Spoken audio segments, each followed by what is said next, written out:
بسم الله الرحمن الرحيم نحمده ونصلي ونسلم على رسوله الكريم أما بعد فأعوذ بالله من الشيطان الرجيم بسم الله الرحمن الرحيم وقال ادعوني أستجب لكم وقال ربكم ادعوني أستجب لكم صدق الله مولانا العظيم وبلغنا رسوله النبي الكريم ونحن على ذلك لمن الشاهدين والشاكرين والحمد لله رب العالمين رب اشرح لي صدري ويسر لي أمري واحلل عقدة من لساني يفقهوا قولي قال الله تعالى في شأن حبيبه الكريم إن الله وملائكته يصلون على النبي يا أيها الذين آمنوا صلوا عليه وسلموا تسليما اللهم صل على سيدنا محمد معدن الجود والكرم وعليه وبارك وسلم صلاة وسلام عليك يا سيدي يا حبيبي يا رسول الله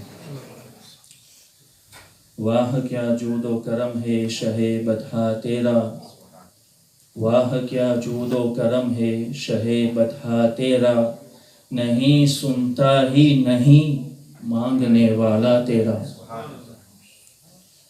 ایک میں کیا میری عیسیاں کی حقیقت کتنی ایک میں کیا میری عیسیاں کی حقیقت کتنی مجھ سے 100 لاکھ کو ہے کافی اشارہ تیرا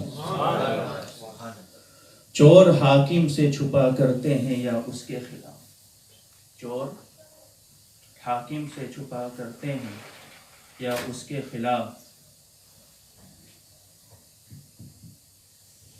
چور حاکم سے چھپا کرتے ہیں یا اس کے خلاف یعنی دنیا میں اگر کوئی چور ہوتا ہے تو وہ حاکم سے چھپا کرتا ہے بھاگ جاتا ہے یا اس کے خلاف کوئی سازش کرتا ہے لیکن دربار اقدس کا یہ عالم ہے چور حاکم سے چھپا کرتے ہیں یا اس کے خلاف تیرے دامن میں چھپا چور انوکھا تیرا واجب التعظیم والاحترام علماء اکرام سادات اعظام رفیقان ملت اسلام السلام علیکم ورحمۃ اللہ وبرکاتہ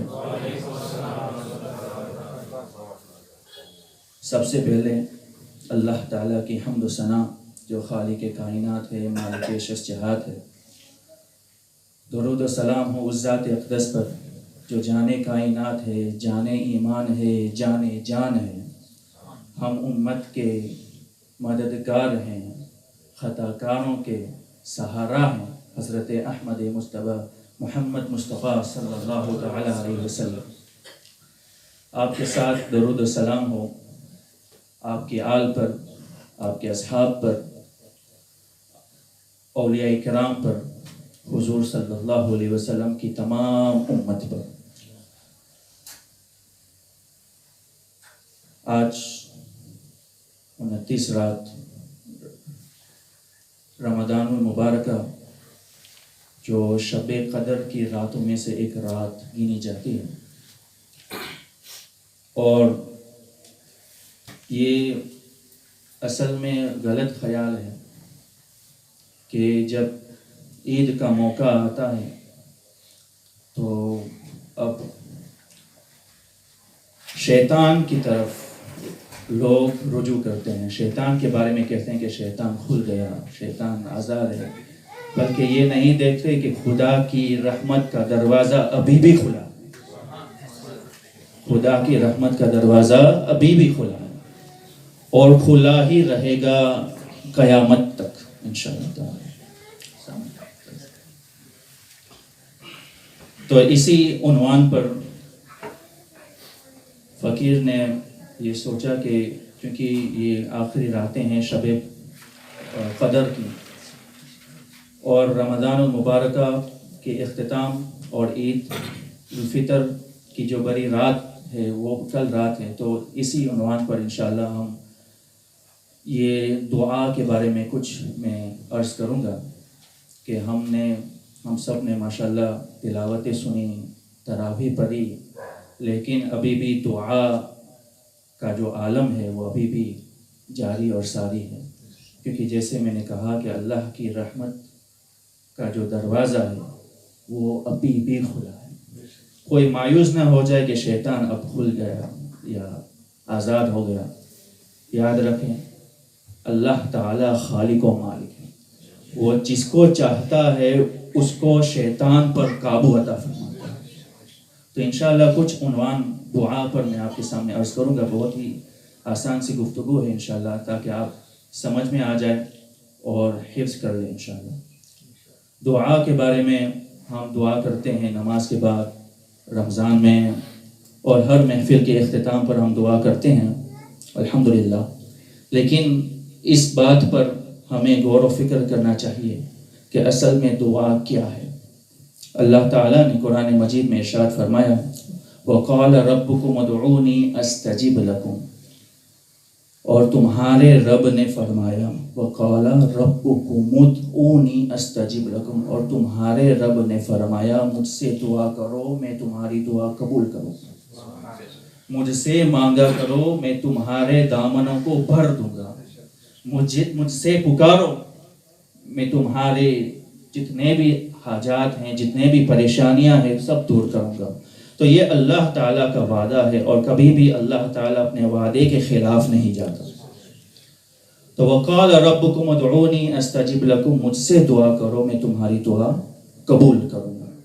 اللہ تعالیٰ کے رسول صلی اللہ علیہ وسلم نے حدیث مبارکہ میں ارشاد فرماتے ہیں لیس شیء اکرم علی اللہ من الدعاء، اللہ کے نزدیک دعا سے کوئی شے عزت دار نہیں. اللہ کے نزدیک کوئی شے ایسی نہیں جو دعا سے زیادہ اعزاز ہو، جس میں عزت ہو.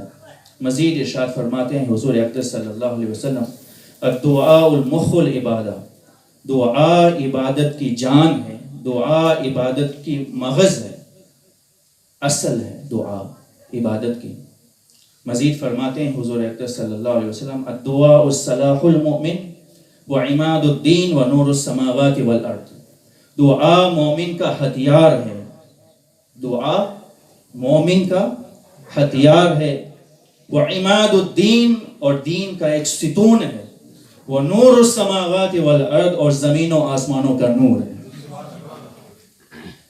تو کسی شخص نے یہ سوال کیا حضرت بھی 3-4 دن پہلے کہ مولانا صاحب مجھے ایک ایسی دعا بیان کیجیے، ایک زبردست دعا دیجیے جو میری حاجت پوری ہو جائے.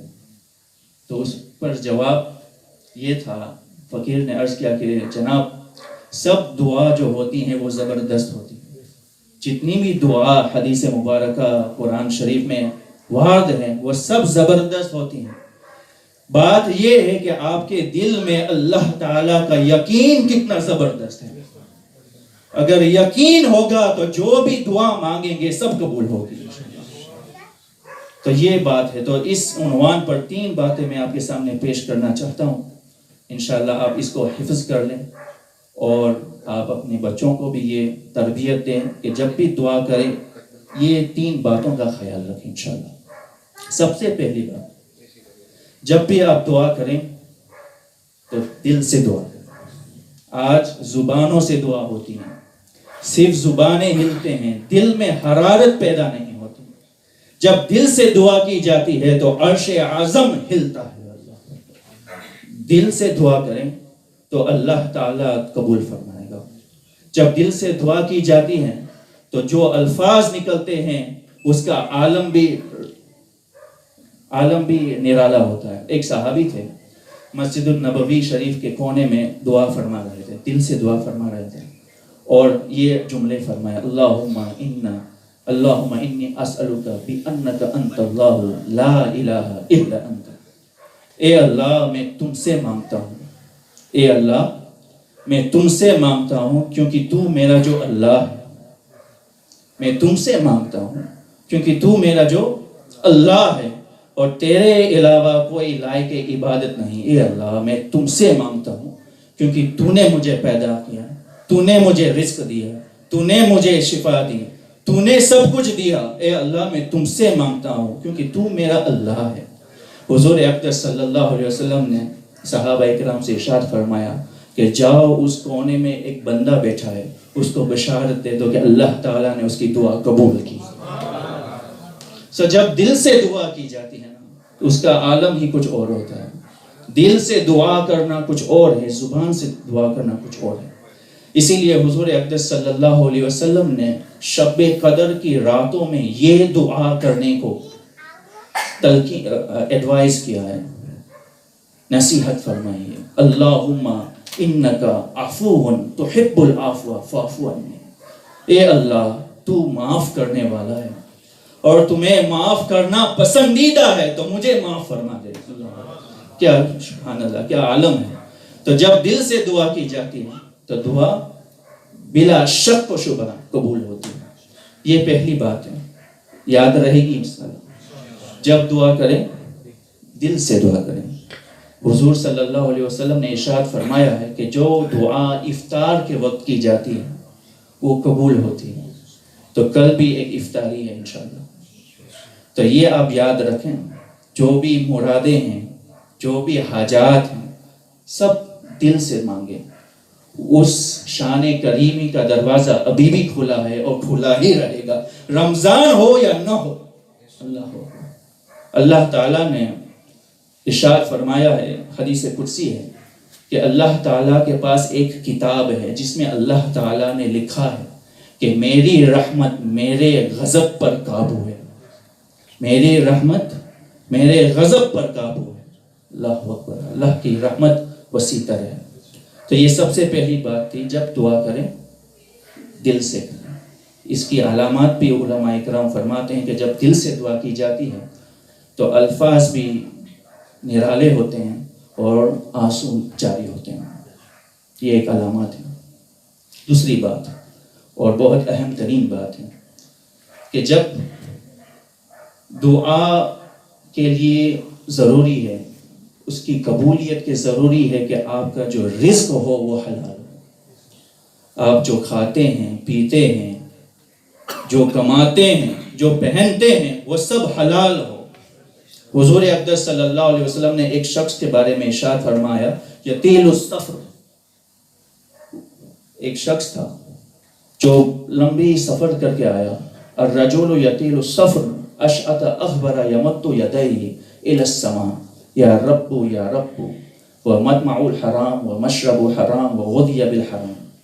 ایک شخص کے بارے میں تذکرہ فرمایا حضور اقدس صلی اللہ علیہ وسلم نے کہ ایک شخص بہت لمبی سفر کر کے آیا اور اس کے لباس پر غبار تھے، سفر کے انجام، اور اس نے اپنے ہاتھوں کو آسمان کی طرف رکھا اور کہا، اے میرے رب، اے میرے رب، لیکن حضور فرماتے ہیں وَمَطْمَعُ الْحَرَامُ وَمَشْرَبُهُ الْحَرَامُ، لیکن اس کا کھانا حرام ہے، اس کا پینا حرام ہے، اس کی غذا حرام سے ہے، تو اس کی دعا کیسے قبول ہو؟ حضرت سعد ابن ابی وقاص رضی اللہ تعالیٰ عنہ، جلیل القدر صحابی جس کا مزار شریف چین میں ہے، سبحان اللہ، وہ ایک دن حضور صلی اللہ علیہ وسلم کے پاس تشریف لے آئے اور عرض کیا، یا رسول اللہ مجھے مستجاب الدعوات بننا ہے۔ مستجاب الدعوات اس شخص کو کہتے ہیں جس کی دعا فوراً قبول ہو، جیسے دعا کی وہاں پر قبول ہو، اس کو کہتے ہیں مستجاب الدعوات۔ تو حضرت سعد نے یہ عرض کیا، یا رسول اللہ کچھ ایسی بات فرما دیں جو میں مستجاب الدعوت بن جاؤں۔ تو حضور اقدس صلی اللہ علیہ وسلم نے ارشاد فرمایا، اے سعد تم اپنے لقمے کو صاف کر لو، اللہ تعالیٰ تمہاری دعا کو کبھی رد نہیں کرے گا۔ تمہارے رزق کو پاک کر لو، جو تم کھاتے ہو، پیتے ہو، پہنتے ہو، کماتے ہو، وہ پاک اور صاف ہونا چاہیے۔ اللہ اکبر۔ حضرت عبداللہ ابن عمر رضی اللہ تعالیٰ عنہ، ایک جلیل القدر صحابی، وہ فرماتے ہیں کہ میں نے حضور اقدس صلی اللہ علیہ وسلم سے یہ بات سنی کہ جس شخص نے 10 درہم کا ایک لباس خریدا، جس شخص نے 10 درہم کا لباس خریدا، اس 10 درہم میں سے 9 درہم حلال کے ہیں، حلال روزی کے ہیں، اور 1 درہم حرام کمائی کے ہیں، تو اگر وہ شخص اس لباس سے نماز پڑھے گا تو اس کی نماز قبول نہیں ہوگی۔ عبداللہ ابن عمر رضی اللہ تعالیٰ عنہ مزید فرماتے ہیں کہ میں نے یہ بات حضور اقدس صلی اللہ علیہ وسلم سے سنی، اگر میں نے یہ بات نہیں سنی تو میں بہرا ہو جاؤں۔ تو صحابہ اکرام اس بات پر احتیاط کرتے تھے کہ کیا کھاتے ہیں، کیا پیتے ہیں. ایک صحابی تھے حضرت ابو دردہ رضی اللہ تعالیٰ عنہ، جلیل القدر صحابی، صوفی مزاج کے. حضرت ابو دردہ رضی اللہ تعالیٰ عنہ، وہ فجر کے بعد سلام پھیر کر فوراً اپنے گھر تشریف لے جاتے جلدی. اور باقی صحابہ کرام کی عادت تھی کہ وہ بقیہ نماز پڑھ کر یہ جو وظائف تھے اشراق پڑھ کر چلے جاتے. لیکن حضرت ابو دردہ فوراً فجر کی نماز پڑھ کر جماعت میں کھڑے ہو کر گھر چلے جاتے. ایک دن حضور اقدس صلی اللہ علیہ وسلم نے پوچھ لیا، سوال کر لیا، اے ابو دردہ تم جلدی چلے جاتے ہو، کیا بات ہے؟ تو حضرت ابو دردہ فرماتے ہیں، یا رسول اللہ صلی اللہ علیہ وسلم، میرے گھر کے پڑوسی جو ہے اس میں آنگن ہے، صحن، اور اس صحن میں ایک کھجور کا درخت ہے، اور اس کھجور کے درخت کی ایک شاخ میرے آنگن کی طرف مائل ہے، اور اس مائل کردہ شاخ میں کھجور ہے. یا رسول اللہ صلی اللہ علیہ وسلم، جب صبح صادق کو مدینہ شریف میں جب وہ بہار سلامی دینے آتی ہے تو اس شاخوں کو ہلاتی ہے، جس کی وجہ سے کچھ کھجوریں میرے آنگن میں گر پڑتی ہیں. تو میں فوراً نماز کے بعد جلدی اپنے آنگن میں جاتا ہوں، اس کھجوروں کو اٹھاتا ہوں، تاکہ میرے بچے اٹھنے سے پہلے میں اس کھجوروں کو اپنے پڑوسی کے آنگن میں ڈال دیتا ہوں، تاکہ کوئی میرا بچہ وہ کھجور نہ کھا لے جو اس کے ملک میں نہیں. یہ تھی صحابہ کرام کا تقوی، یہ تھا صحابہ کرام کا تقوی، یہ تھی تربیت کہ جب صحابہ کرام نے اپنے بچوں کے لقمے کو صاف اور پاک رکھا، آگے ہو کے انہی کے بچے اسلام کے قوم کے سردار ہوئے، یہی قوم کے وہ سپاہی ہوئے، یہی اسلام کے وہ سردار بنے.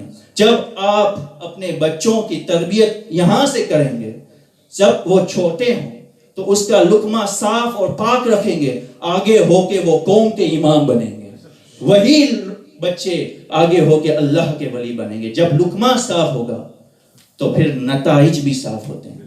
حضرت امام حسین رضی اللہ تعالیٰ عنہ بچے تھے، مسجد النبوی میں آئے، وہاں پر صدقوں کی کھجوریں پڑی تھی. حضرت امام حسین رضی اللہ تعالیٰ عنہ ایک کھجور لی، اپنے دہن مبارکہ میں ڈالی. حضور اقدس صلی اللہ علیہ وسلم فوراً تشریف لے آئے اور کہا، کخن نکالو، منہ سے نکالو، یہ صدقوں کی کھجوریں ہم نہیں کھایا کرتے.